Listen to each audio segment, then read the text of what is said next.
The transmission spread across Earth like wildfire. It was a cold, unfiltered broadcast, grainy footage of human prisoners of war, shackled and kneeling before towering alien figures. No trials, no last words.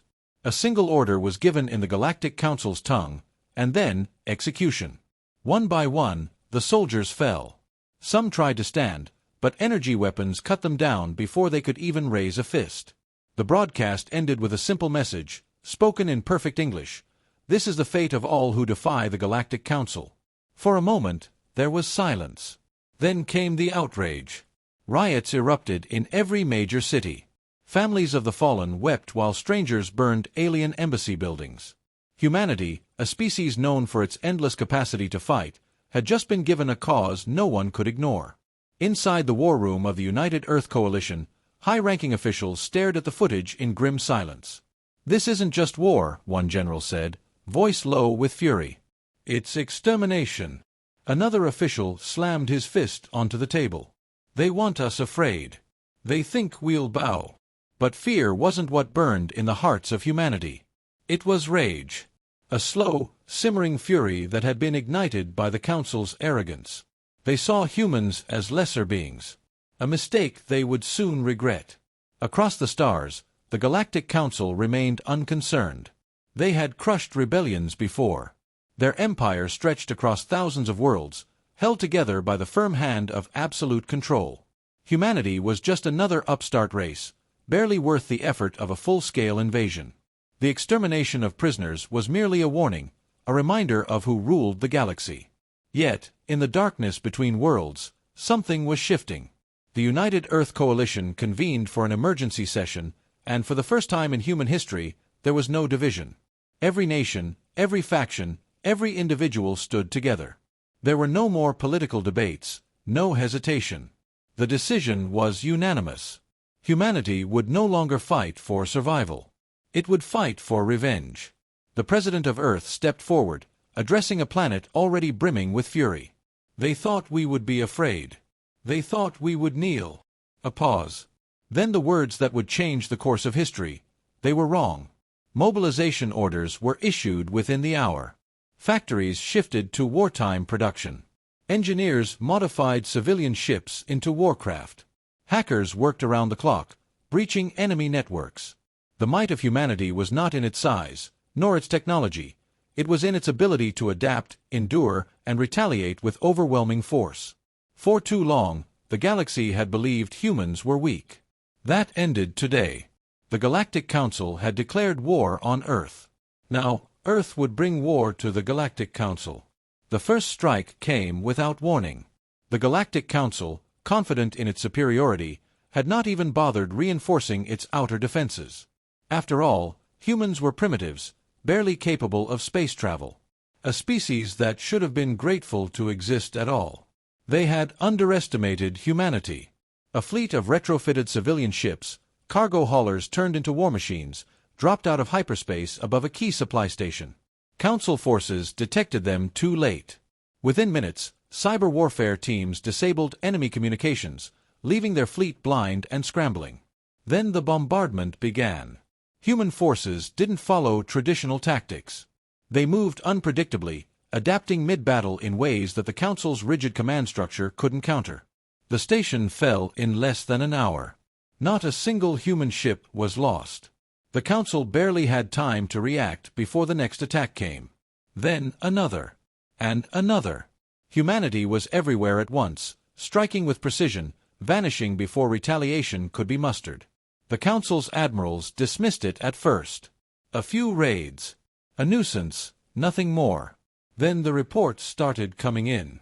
Entire fleets disabled through cyber attacks before a single shot was fired. High-value targets obliterated with surgical strikes. Planetary defenses hacked and turned against their own forces. Humanity was not just fighting. It was winning. The aliens had long viewed war as a matter of logistics and overwhelming numbers. Their doctrine was built on slow, methodical advances, ensuring total control before moving forward. Humanity had no patience for that. It fought like a cornered predator, fast, brutal, and with absolute ruthlessness. The enemy had been prepared for a war of attrition. Instead, They found themselves hunted. Then came the psychological warfare. Humans broadcast their victories across the galactic network. Footage of burning Council warships. Abandoned fortresses overrun by human forces. The captured messages of terrified Council soldiers, begging for reinforcements that would never arrive. A single phrase accompanied every transmission: "We are coming." Fear spread like a virus. Some alien species, once staunch allies of the Council, began reconsidering their loyalties. If a race as young as humanity could do this much damage in so little time, what would they do once they reached the heart of the Empire? The first defections came quietly. A patrol fleet that refused to engage. A supply line mysteriously cut off. Then entire species began pulling their forces back, unwilling to be caught in humanity's warpath. The Council tried to counter with sheer force, sending overwhelming fleets to crush the insurgents. But Earth had anticipated this. Guerrilla tactics, ambushes in asteroid fields, entire warships repurposed as massive, remote-detonated explosives.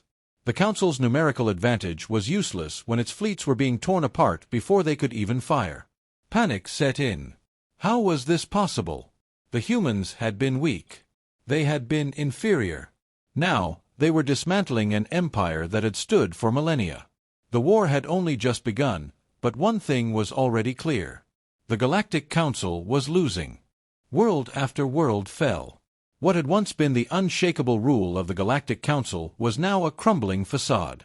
Entire fleets had been lost, not to superior firepower, but to a relentless enemy that refused to fight by any rule the Council understood. Humanity wasn't just winning battles, it was breaking them. The Council convened in desperation. The once arrogant rulers of the galaxy now argued among themselves, voices rising in panic.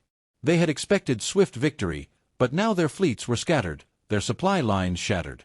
Whispers of surrender crept into their discussions, but the thought was unthinkable. They had ruled for thousands of years. Surrendering to humans was beyond disgrace. It was extinction. They chose to fight to the end. It didn't matter. The end had already begun. Defections turned into open betrayals. Entire species that had once sworn loyalty to the Council now abandoned them, some even joining human forces. They had no love for Earth, but they saw the writing on the wall. If they did not stand with humanity, they would be crushed alongside their former masters. Human fleets advanced deeper into Council space, their attacks relentless. The strategy was brutal: no prolonged sieges, no wasted time. They moved fast, struck hard, and left nothing standing. Planets that resisted were left burning. Fleets that refused to retreat were annihilated. The humans had not forgotten what had been done to their prisoners. On the Council's homeworld, the mood had shifted from fear to hopelessness. The last of their forces were being called back, their final stronghold now the very place from which they had once ruled unchallenged. It was unthinkable. The Council had believed themselves invincible. Now they were prey. The final fleet was assembled. The Council's greatest warships, the last vestiges of their power, would make one last stand above their capital.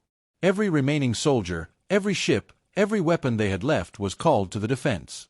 If humanity wanted to take their home, they would have to fight for it. They did. The battle above the capital world was unlike anything the galaxy had ever seen.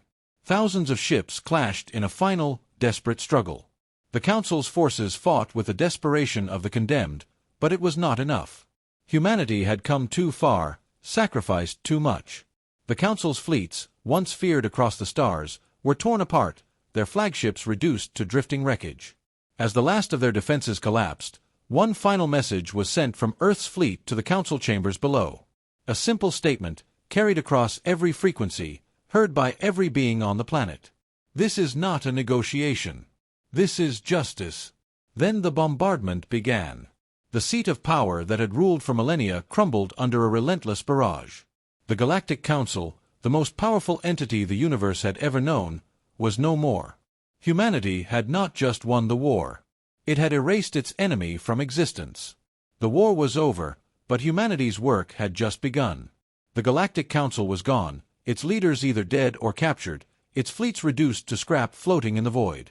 The empire that had ruled the galaxy for millennia lay in ruins. Now, all eyes turned to Earth.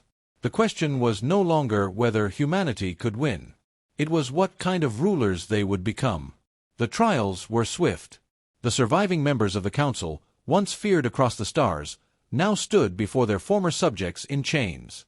The same beings who had ordered the execution of human prisoners now begged for mercy. They cited galactic law, spoke of negotiations, pleaded for compromise. No one listened. Humanity had no interest in meaningless treaties or hollow apologies. There was no more diplomacy. There was only justice. Sentences were handed down without hesitation. The architects of genocide were wiped from existence, their names erased from history. The message was clear: there would be no second chances. But unlike the Council, Earth did not seek absolute dominion. The galaxy had lived under tyranny for too long. Humanity had fought not just for vengeance, but for something greater. They would not replace one empire with another. Instead, they built something new. A coalition was formed, led by humanity but open to all who had suffered under the old regime. Former Council territories were divided, their governments rebuilt under new leadership. The species that had once been crushed under the Council's rule were given a choice: join humanity in forging a new order or be left to fend for themselves in the chaos that followed. Most chose to stand with Earth. Not out of loyalty, out of fear. Because while humanity had spared the innocent, it had shown no mercy to those who had stood against it. Entire races that had aided the Council in its war crimes were eradicated. Worlds that had profited from human suffering were burned. There was no room for hesitation, no tolerance for those who might rise against Earth in the future. This was not cruelty. This was survival. The galaxy understood one truth now: humanity was not to be challenged. They had been underestimated once. It would not happen again. Across the stars, civilizations rebuilt under humanity's watchful eye. Trade flourished, technology advanced, old conflicts faded. A golden age began, one secured not by treaties, but by the unyielding reality that Earth was now the unchallenged power in the universe. And yet, despite their dominance, humanity did not grow complacent. They remembered how the Council had ruled. They remembered the cost of arrogance. The fleets remained active, the weapons stayed ready, and the soldiers who had won the war prepared for the next battle, whenever it came. The final message was sent across the galaxy, a warning carved into history itself. We do not forgive. We do not forget. Harm us, and you will know what it means to fear humanity. The war was over. But the legend of Earth had only just begun.